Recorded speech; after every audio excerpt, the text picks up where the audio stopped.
দাদার নাম বিশ্বেশ্বর বালি। তখন মানে ৭১-এর সময় আমার বড় ভাইয়ের একটি পাকশা রাইফেলের গুলি মানে কুন্দ দিয়ে ফুসফুসে সেই ঘা দিয়েছে, তখন সেখানে সে মারা গেছে। তখন কি সাইদি সাহেব ছিল সাথে? না, তখন সে ছিল না। কে ছিল না? সাইদি সাহেব ছিল না। আচ্ছা, না আমি দেখিনি, দেখি সাইদি সাহেব আমি তখন দেখিনি।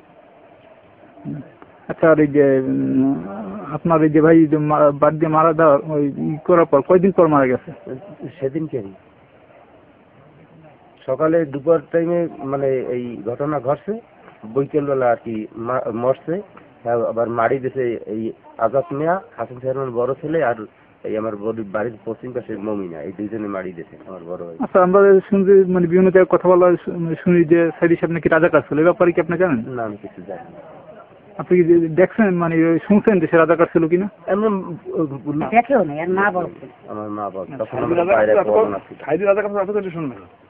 রাইফেলে যখন ঘা দিয়েছে বুকের উপর, তখন আমার দাদার ওই কাশের সাথে সাথে রক্ত বাইরে। কারা ঘা দিচ্ছে রাইফেল দিয়া? পাকসেনারা।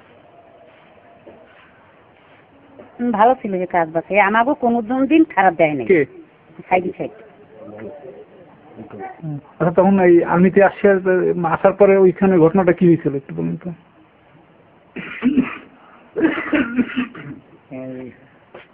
আর্মি তোরে মারছে।